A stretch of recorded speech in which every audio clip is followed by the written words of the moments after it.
you all in today's episode of Science Simplified only on Bharata First. Through this platform, we provide you a unique opportunity to ask questions related to science and technology, which will be answered by the experts. Let your curiosity out and ask questions through a form whose link has been provided in the description box below. Do make use of this opportunity. Now, I would like to introduce to a science expert, Dr. T.V. Venkateshwaran, who is here with us to answer the questions sent to us by viewers last week. Dr. T.V. Venkateshwaran is a senior scientist at Vigyan Prasar, New Delhi. He is also founder editor of the journal Science Wire India. His area of research includes science, technology, and society. He also writes regular columns on the developments related to science and technology. So, the first question for today is: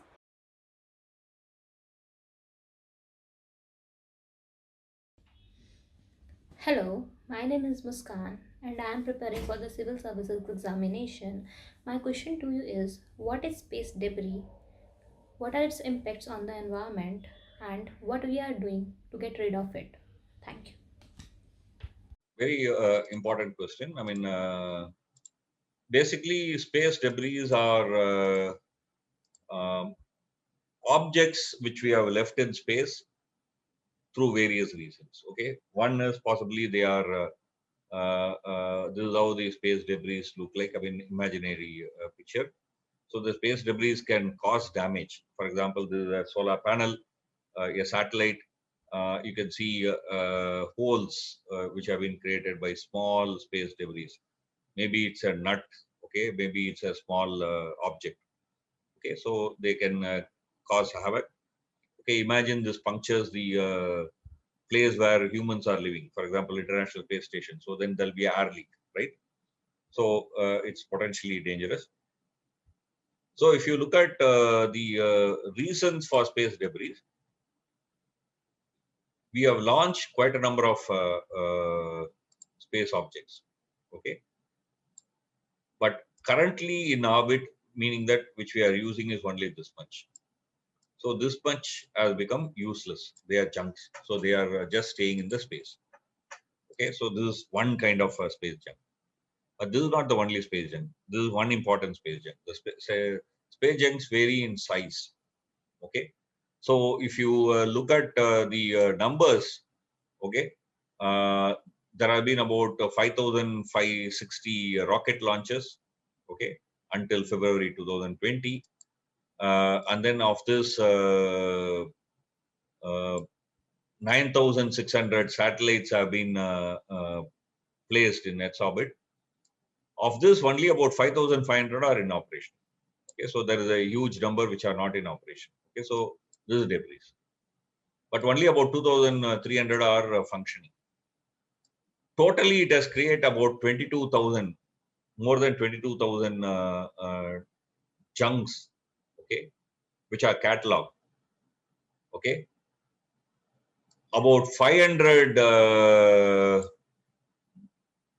junks are produced with each launch, right? So there is about 8,800 metric tons of junk in the space, of which about 34,000 are bigger than 10 centimeter. If you look at 1 centimeter to 10 centimeter, then there is more than 9 lakh plus. Okay, if you are looking at 1 millimeter to 1 centimeter, there are 128 million. These are all estimates, of course. Okay, so that's a number, basically survey estimates.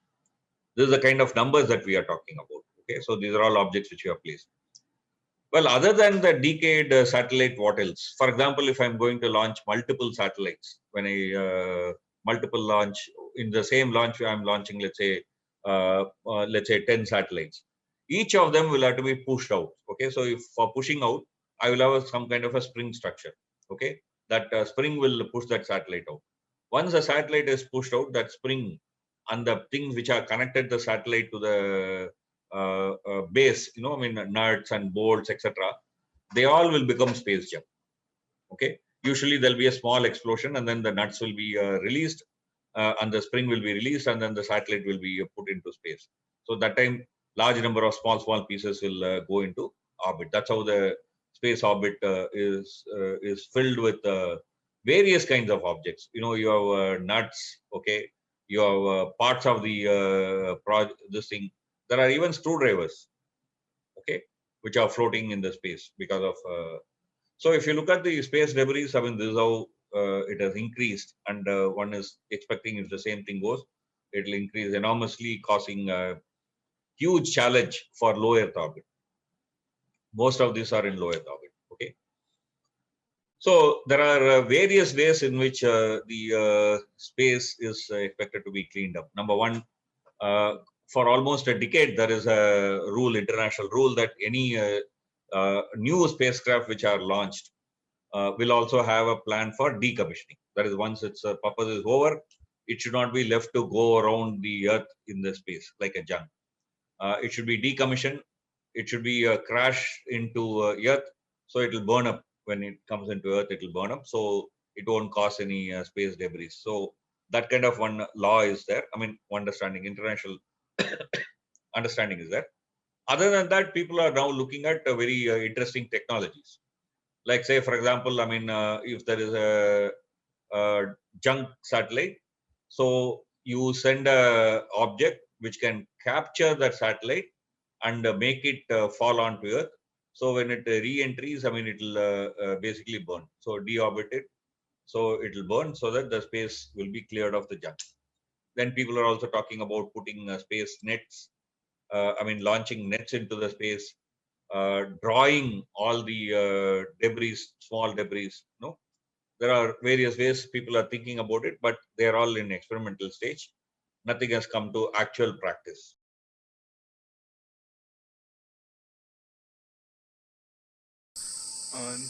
Namaskar and good evening. My name is Mohit Sharma. I am a student, UPSC Civil Services aspirant, and my question is, what is blockchain technology and what are its applications in financial sector? Thank you. See, the blockchain technology, first let me explain, and then I'll tell you how it is used in financial sector. It's mainly used in two ways. One is what is called as cryptocurrencies, I mean, like blockchain currencies. The other is it can also help in maintaining, let's say, financial registers, which cannot be manipulated later. Okay, so that's how the first, if you understand the technology, then the rest will be clear. Basically, a blockchain technology is essentially a electronic document, okay, electronic object, which is what you are creating blockchains. Suppose if there is a block one, that's a starting, let's say, the first chain. We are talking about blockchain, no? So the chain has to start somewhere, right? So what will happen is that the block will have two indicators. These indicators are called as hash. That's a technical term they use. Because this is a starting one, the previous hash will be 0000. And then this one is a random hash that has been named to it. Okay. The next block, which is being joined to this, will have a previous hash connected to it. So this one will have two numbers. One number connected to the earlier one.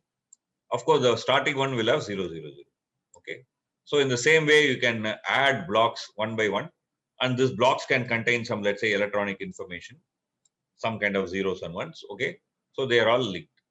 Okay. So it can records transactions. So the same transaction can be used for, let's say, money. Okay. Let's say, for example, A wants to send money to B. Okay. So this transaction would be a block. That's what is called as a blockchain. Okay. So this transaction will be a block. So first thing that the blockchain technology, what will happen is that this block will be transmitted to all the parties. If there are many people in the network, I mean, many banks which are there in the network, all of them will get this information. Not only the bank with which you are dealing with, everyone will get the information. Okay. And all of them will have to approve, meaning that this will have a pre-hash and a new hash, right? So that everyone will approve. So which means that the record of that will be there with everyone. Okay. Once everyone is approved, so this block will be linked to the earlier blocks. Okay. Once it is linked to the area block, that is the hash, previous hash goes into this hash, that hash links are made, then the money will move from A to B. So now, because it's all linked to everyone, any change that you make here will affect the previous one and the later one. Okay, so you cannot make a change in between. The in between is always protected. Okay, so this helps in financial sector. One, for example, this itself can become a credit. Okay, can become a currency. The block itself can become a currency rather than information for transmitting money from a regular bank, regular money. Okay, what's called as fiat money. So this itself can become a cryptocurrency. The second is this can become a ledger. So tomorrow there cannot be any manipulation. No manipulation would be possible in the ledgers. So it protects your financial sector by ensuring that no fraud can be committed.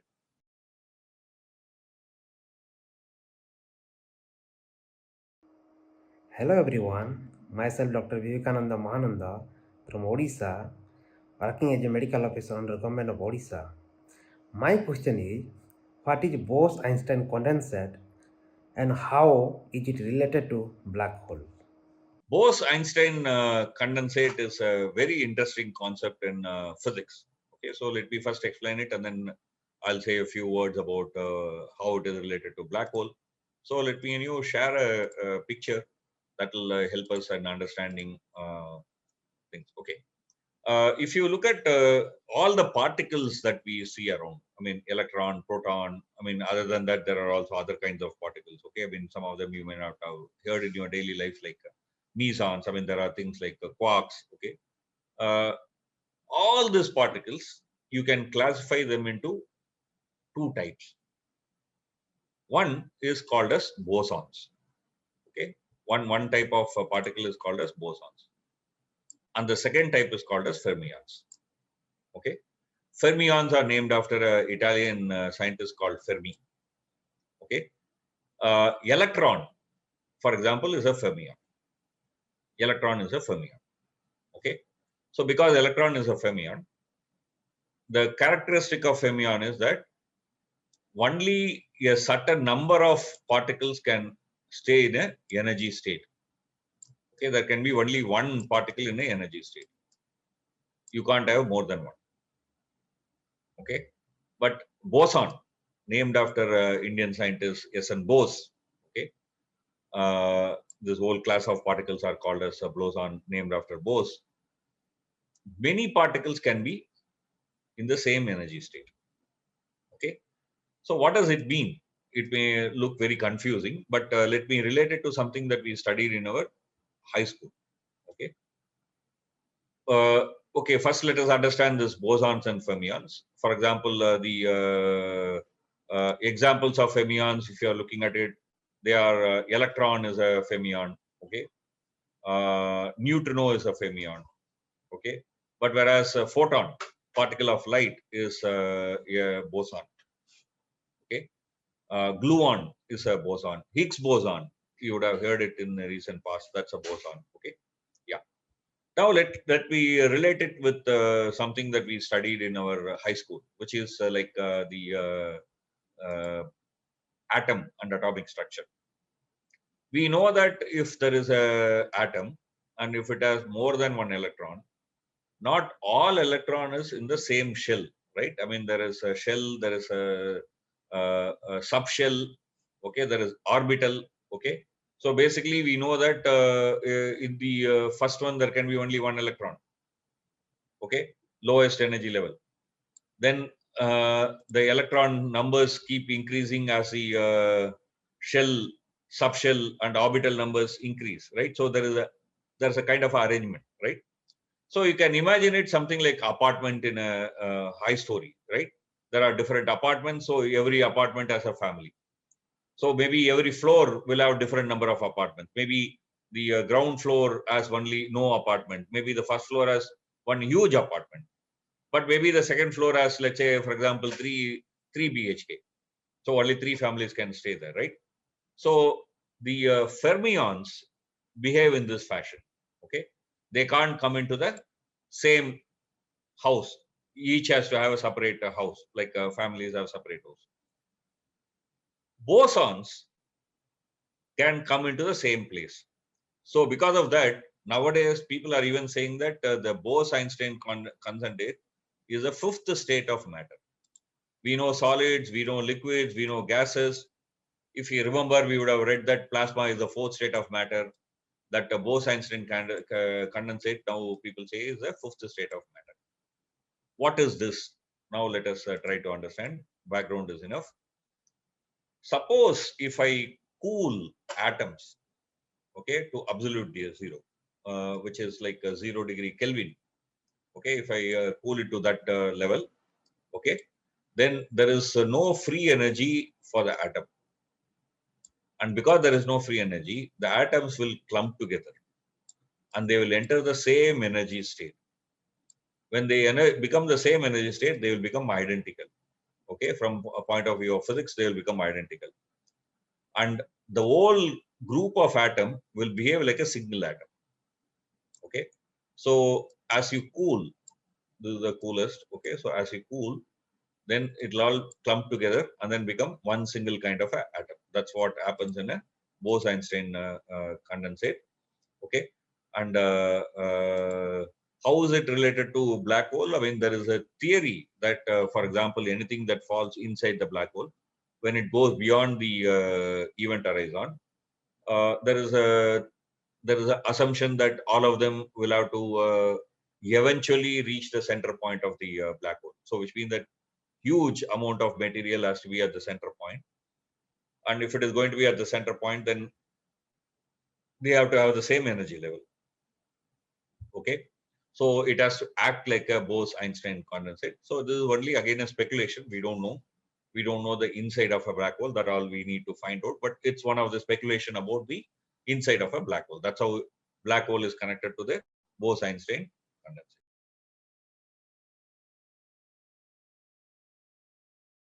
Hello, my name is Sivyang Damelia and I am a student. My question is, what is solar cycle and how does it affect Earth? Very good question, very interesting question. So let me show the solar cycle. When we say solar cycle, what we mean is essentially the sun's activity. Okay, sometimes the sun is very active, sometimes the sun is passive. A proxy for this activity and passiveness is the number of sunspots that you see on the sun surface. Like if you are angry, well, your face is slightly reddish, right? And if you are very peaceful, you are not reddish, right? So in the same way, the phase of the sun changes and it exhibits a number of sunspots when it is very active. When the number of sunspots become almost zero, it means the sun's activity is coming down. So there is a cycle in it. It's roughly about 11 years cycle. Okay, so the last cycle started in 2010 and the cycle ended in 2020. So this is a solar minimum. Okay, so we are in the solar minimum, which means that essentially we won't see much of sunspots. So if you look at the solar minimum, you will see almost no sunspots. But if you look at the solar maximum, you will find lots of sunspots on the surface of the sun. Okay, so this is what is called as a sun cycle, and this is roughly about 11 years cycle. Okay, there are also multiple cycles, but usually the 11-year cycle is what we call as a solar cycle. The current cycle that has began in 2021 is called solar cycle 25. Why it is called 25? Because around 270 years, 75 years ago, we started counting the sunspots. So we have started keeping the record. So that was the first cycle. Okay. So first cycle was over, then the second cycle was over, etc., etc. And the 24th cycle was over in 2020, and the 25th cycle has begun. And the peak of this is supposed to happen in 2025. When it has happened, we estimate that there will be 115 sunspots. Okay, and when the peak happened for the 24, it was 114. but the average up to 24 cycle was 179, which means the peak itself was minimum. That's something that you note down. Okay. So what we know is that in the past 4 decades, in the past roughly about 3 cycles, the magnetic field at sun's poles are weakening. And because of that, the solar cycles are also weaker, which means that the number of sunspots, the maximum number of sunspots is going down. During the solar cycle 25, will the number go down or start going up is something that people are debating. Suppose if it goes down, then 2 things can happen. Okay. It can become what is known as a solar minimum period. A similar kind of a weakening happened in solar history around the 13th to 19th century. For many centuries, the solar was weak, solar activity was weak. So we had what is known as a little ice age. Okay, so there was a little ice age. So some people are claiming that maybe we are moving towards a little ice age, but that's not what evidence completely points out today. But people are very keenly watching that what will happen to this solar cycle 25. Okay, so this is what is solar cycle.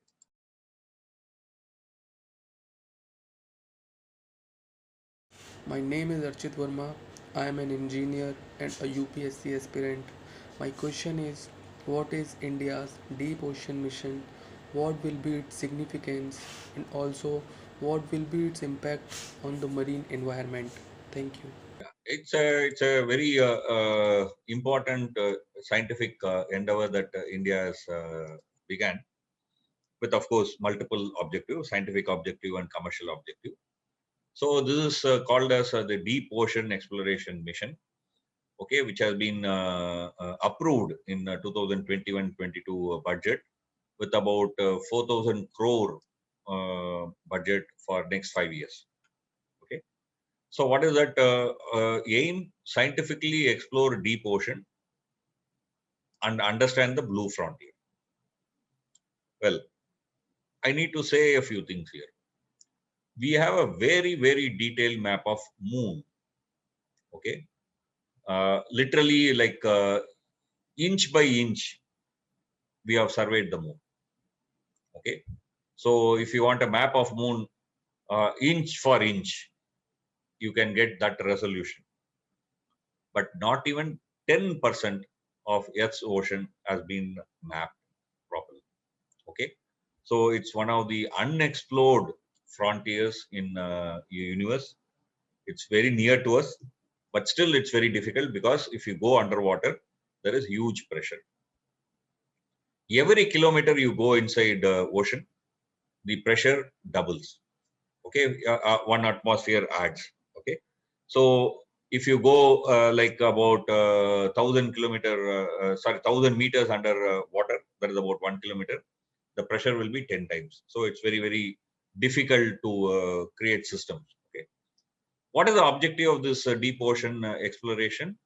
It is to develop technologies for deep ocean exploration and exploitation of biodiversity and minerals from ocean. Okay, so both are its objective. One of the key aspect is design a craft.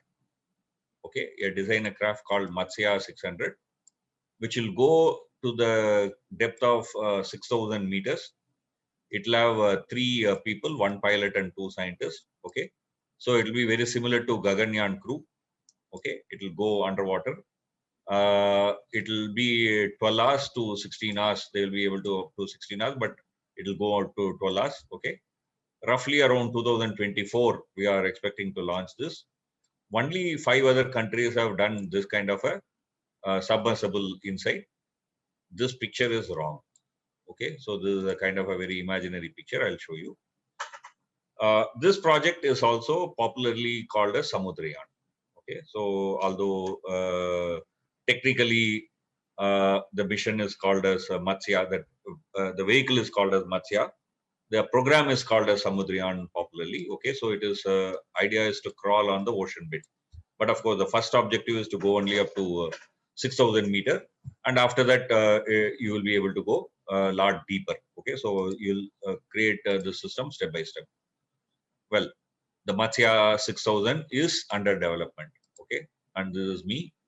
I recently went there and inspected this. It's being built in NIOT in Chennai. At this point of time, this is a mock one. This is a human acclimatization center. So this will be the actual size, and this will be the port. I mean, everything will be same.